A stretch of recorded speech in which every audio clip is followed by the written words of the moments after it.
గత పాలకులు పనిచేసిన అధికారుల నిర్లక్ష్యం వలన శివారు ప్రాంతాలలో డ్రైనేజీ అవుట్లెట్లు ఏర్పాటు చేయకపోవడంతో మురికి నీరంతా పంట పొలాల్లోకి కాలనీలోకి వచ్చి చేరి మొత్తం పంటలను తమను సర్వనాశనం చేస్తుందని, కాలనీని మురికి కూపంగా మారుస్తుందని తమ ఎమ్మెల్యే ఉప ముఖ్యమంత్రి అయిన పవన్ కళ్యాణ్ తమ బాధలను గుర్తించి న్యాయం చేయాలని పిఠాపురం పట్నం మోహన్ నగర్ కాలనీకి చెందిన ప్రజలు, రైతులు వేడుకుంటున్నారు.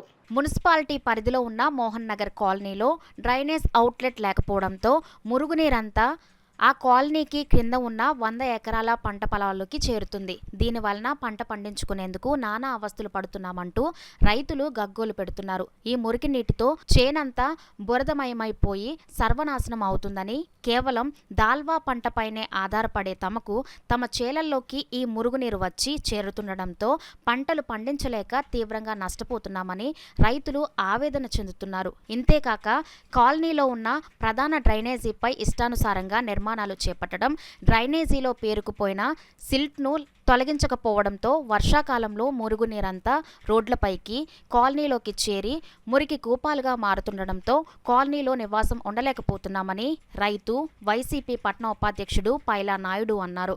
తమ ఎమ్మెల్యే అయిన పవన్ కళ్యాణ్ తమ గోడు పట్టించుకుని తమ బాధలను తీర్చాలని రైతులు, కాలనీ ప్రజల తరపున వేడుకుంటున్నామని అన్నారు. మామూలుగా ఎక్కడి నుంచి సినిమా సెంటర్ నుంచి కూడా నీరు పంచం శరీరంలోకి వచ్చేస్తారు. ఈ నీరు చేంజ్ చేస్తున్నాం కానండి పాలు పట్టుకెళ్ళట్లేదు సార్. తిరిగి దప్ప మేము పట్టుకుపోతాం. ఈ మామూలుగా వీళ్ళకి ఇవ్వాలి చేస్తుందండి రైతులకి రూపాయి రావట్లేదు సార్. మీరు వచ్చి ఒక్కసారి కాలం చూస్తే అండి మీరే చెప్పేస్తారు సార్. మేము మామూలు వ్యవసాయం అయితే చేయలేమండి. తాట కూడా మన దెబ్బడిపోయిందండి. కాకినాడ కప్లింగ్ తీసుకొచ్చండి, కప్లింగ్తో లాగేవండి. తాట రాలేదు సార్ రైతులకి. మరి ఈ పొలాల పరిష్కారం మీరే చెప్పాలి సార్. కానీ ప్రతి సంవత్సరం కూడా ఈ ఖరీఫ్ సీజన్ వచ్చే టైంకి ఖరీఫ్లో అందరికీ 35 బస్తాలు 40 బస్తాలు పండితే మాకు 20 బస్తాలు పండడం కూడా గగనంగా ఉంటుందండి. మేము పూర్తిగా దాల్వా మీదే ఆధారపడి ఉంటున్నామండి. దాల్వాలో ఏమన్నా పండితే మాకు మిగిలినట్టండి. మేము చాలా వరకు కూడా శిస్తులు చేసుకుని, సొంత భూమి కొద్ది గొప్ప ఉందనుకోండి, ఉన్న భూమి కూడా శిస్తు చేసుకుని పండించి భూమి అండి. శిస్తు భూములు అయితే ఒక సంవత్సరం దీంట్లో శిస్తు వచ్చి పండించుకున్నవాడు ఎవరైనా ఉన్నారంటే మళ్ళీ రెండో సంవత్సరం ఆ మనిషికి కనిపించడు. ఏట్రా బాబు అని అడిగితే ఎక్కడో శిస్తు చేసుకుంటే మాకు 20,000 25,000 మిగులుతుందండి, ఎక్కడ శిస్తు చేసుకుంటే మొత్తం డబ్బులు అన్నీ పోతాయనేసి ఎవడో కూడా రావట్లేదు. అదే కూలీలు కూడా బయట 500 కూలికి వెళ్ళినోడు మమ్మల్ని వచ్చి 600 ఇస్తారా 700 ఇస్తారా అని డిమాండ్ చేస్తారు. అన్ని విధాలుగా కూడా మాకు ఇబ్బంది అవుతుందండి. ఈ దమ్ము చేసినప్పుడు కూడా ఈ ఉడుపుల టైంలో దమ్ముకి ట్రాక్టర్ పిలిస్తే ట్రాక్టర్లు కూడా రావట్లేదండి, దిగబడిపోతుంది.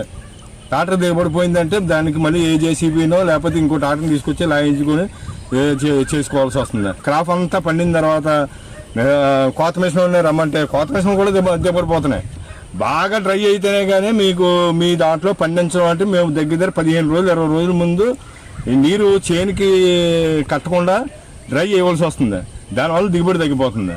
ఆ డ్రై చేయకపోతే మాకు మిషన్లో దిగుతలేదండి. దయించి ఏళ్ళవారు మీరు పిఠాపురానికి ఈరోజు ఎమ్మెల్యేగా ప్రజలందరూ కూడా చాలా హై మెజార్టీ తోటి గెలిపించారు కాబట్టి దీనికి ఒక పరిష్కార మార్గం వెతికి మమ్మల్ని ఈ రొంపులోంచి బయటికి లాగవలసిందిగా మనస్ఫూర్తిగా కోరుకుంటున్నామండి. ఈ మోహన్ నగర్ కాలనీలో కూడా ఎక్కడ కూడా ఒక్క మనిషి కూడా బయటికి రావడానికి వీలు లేనంత దుర్గంధ పరిస్థితుల్లో జనాలు బతుకుతున్నారండి. మీరు కూడా మీ యొక్క కమిటీని వీళ్ళందరినీ పంపించి ఎక్కడ సాధక బాధకాలు కనుక్కొని దీనికి సరైన పరిష్కార మార్గం చేయవలసింది మనస్ఫూర్తిగా కోరుకుంటున్నాను.